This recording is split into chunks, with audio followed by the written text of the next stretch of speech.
آپ سب کو اور آپ کے فیملیز کو عید مبارک. اور میں ایسے ہی نہیں کہہ رہا میں دلی عید مبارک پیش کر رہا ہوں آپ کو, بہت دل کی گہرائیوں سے پیش کر رہا ہوں. کچھ میرے دوست جو ہیں وہ مذاق بھی کرتے ہیں میرے ساتھ کہ جی آپ کے کوئی اصول نہیں ہے, روزے آپ رکھتے نہیں ہیں لیکن افطار جو ہے وہ منکے کرتے ہیں, اور عید آپ مناتے نہیں ہیں لیکن دعوتوں میں خوب جاتے ہیں. تو ان سب کو میرا ایک ہی جواب ہوتا ہے کہ دیکھیں, کھانے کے معاملے میں نا میرا صرف ایک ہی اصول ہے, اور وہ یہ ہے کہ کھانے میں میرا کوئی اصول ہے نہیں.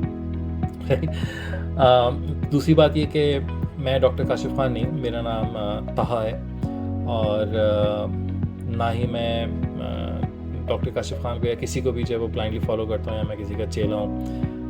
ایسا کوئی بات نہیں ہے. یہاں پہ واٹس ایپ پہ جو آپ کے پاس براڈ کاسٹ آ رہی ہے وہ میری طرف سے آ رہی ہے, and for sure doctor Kashif Khan کے جو مٹیریل ہے وہ میں بہت پڑھتا ہوں, سمجھتا ہوں, اور اس کو ویریفائی بھی کرتا ہوں, ویلیڈیٹ بھی کرتا ہوں. بلائنڈلی میں کسی کی بھی بات نہیں لیتا, نہ لی میں نے کبھی, اور اگر لی ہوتی تو آج اگر بلائنڈلی کر ہوتا تو میں کبھی بھی بدلتا بھی نہیں. آتے ہیں واپس پوڈ کاسٹ کی طرف. تو پوڈ کاسٹ کا جو مین پرپس تھا وہ یہ تھا کہ قرآن کو سمجھنے کے لیے کون سی لغت یا لیکسیکون, ڈکشنری جو ہے وہ بہتر ہے, جو کہ اس کے اصل معنی کی طرف ہمیں لے کے جائے. ایک اور سوال جو عموماً لوگ پوچھتے ہیں کہ جی ہم یہ دیکھتے ہیں کہ قرآن میں جب ڈیبیٹ ہو رہی ہوتی ہے قرآن کو ڈیفینڈ کرنے کے لیے, تو ہمیں بتایا جاتا ہے کہ قرآن کے اندر بہت تضاد ہیں, کانٹرڈکشنز ہیں, اور لوگ ان کانٹرڈکشنز کو دیکھ کے جو ہے وہ اسلام چھوڑ بھی رہے ہیں, ایتھیسٹ ہو رہے ہیں, ملحد ہو رہے ہیں. اور سوشل میڈیا کا زمانہ ہے, بہت تیزی سے چیزیں پھیلتی ہیں, کوئی چیز ڈھکی چھپی نہیں ہے, لوگوں میں بھی جو ہے وہ اب سینسز آ رہے ہیں, ڈائریکشنز پھر بھی نہیں ہیں ان کے پاس, رائٹ. اور ہماری قرآن سے جو ہے نا وہ دوستی کچھ اس طرح کی ہے کہ ہماری اندھی یاری ہے قرآن سے, ایک اندھی دوستی ہے, ایک اندھی عقیدت ہے, اور ہونی بھی چاہیے. اور ہم قرآن کو ڈیفینڈ بھی کرتے ہیں, تو اور ہم قرآن کی خوبیاں بھی ہر محفل میں بیان کرتے ہیں, رائٹ. وہ ہے نا کہ دوستی کیا ہے اسے سب پہ عیاں کرتے ہیں, دوستی کیا ہے اسے سب پہ عیاں کرتے ہیں, اور کچھ خوبیاں یاروں کی بیاں کرتے ہیں. تو قرآن ہمارا یار ہے, قرآن ہمارا دوست ہے, قرآن ہماری گائیڈنس ہے, رائٹ. ہماری مشکلوں میں کام آنے والی جو ہے وہ ایک کتاب ہے, اور ہونی بھی چاہیے, اور ہم سب کو جو ہے اس کو ڈیفینڈ بھی کرنا چاہیے. محبت ہونی چاہیے قرآن سے. وہ ہے کہ دوستی کا صلہ ہر حال میں دیں گے, دوستی کا صلہ ہر حال میں دیں گے, کوئی کچھ کہے گا تو ٹال دیں گے. دل نے کہا کہ آپ کی دوستی اچھی نہیں ہے, دل نے کہا کہ آپ کی دوستی اچھی نہیں ہے, تو دل کو سینے سے نکال دیں گے. یہ ہمارا حال ہے. آپ دیکھیں کہ جب قرآن کی کوئی بے حرمتی کرتا ہے, قرآن کو کوئی جلاتا ہے, تو ہمیں درد ہوتا ہے, تکلیف ہوتی ہے, ہم اتنا درد ہوتا ہے کہ ہم دوسروں کو بھی درد دیتے ہیں پھر, رائٹ. ہم باہر جا کے جو ہے وہ جلاؤ گھراؤ کرتے ہیں, آگوں کی چیزوں کو آگ لگاتے ہیں, پراپرٹی کو جو ہے وہ توڑ پھوڑ کرتے ہیں.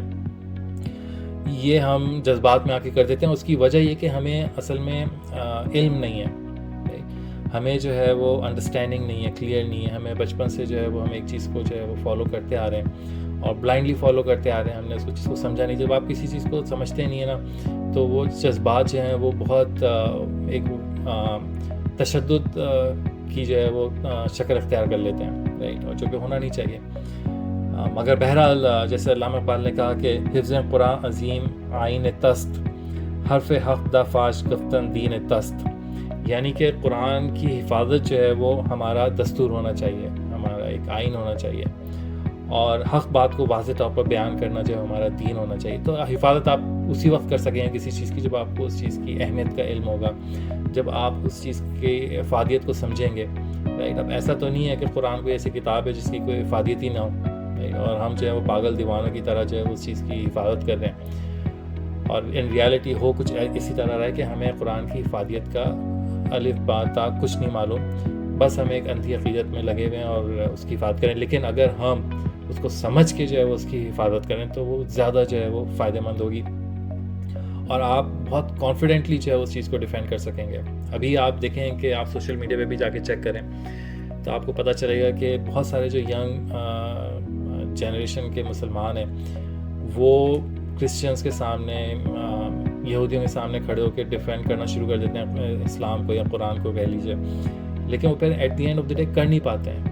کھوکھلا پن ہوتا ہے, وہ پھر جذباتی ہو جاتے ہیں, تھوک نکلتا ہے, غصہ پتا کرتے ہیں, دھمکیاں دیتے ہیں. تو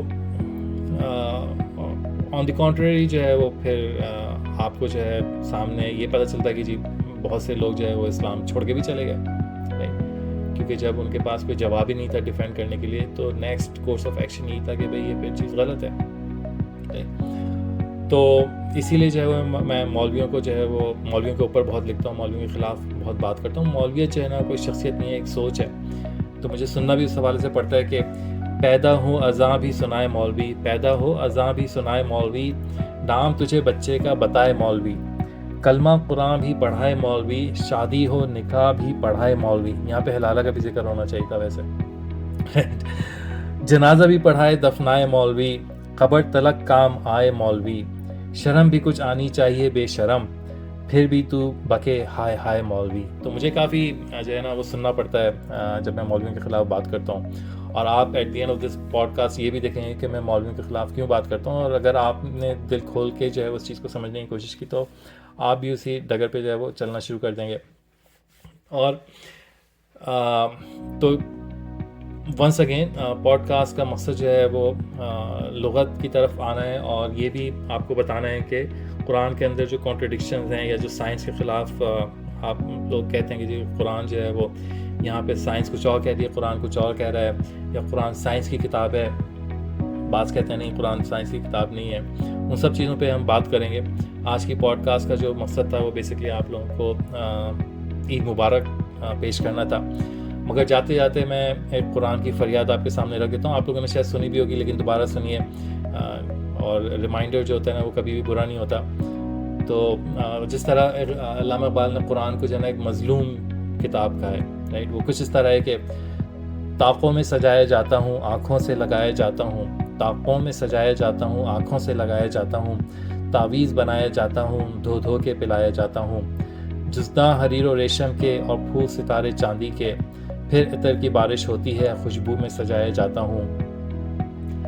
جس طرح سے طوطا مینا کو کچھ بول سکھائے جاتے ہیں اس طرح پڑھایا جاتا ہوں, اس طرح سکھایا جاتا ہوں. جب قول و قسم لینے کے لیے تکرار کی نوبت آتی ہے پھر میری ضرورت پڑتی ہے ہاتھوں میں اٹھایا جاتا ہوں.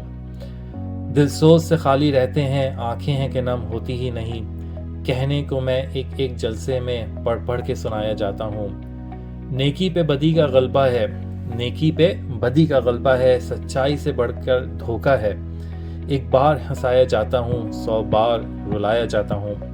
یہ مجھ سے عقیدت کے دعوے قانون پر راضی غیروں کے, یوں بھی مجھے رسوا کرتے ہیں ایسے بھی ستایا جاتا ہوں.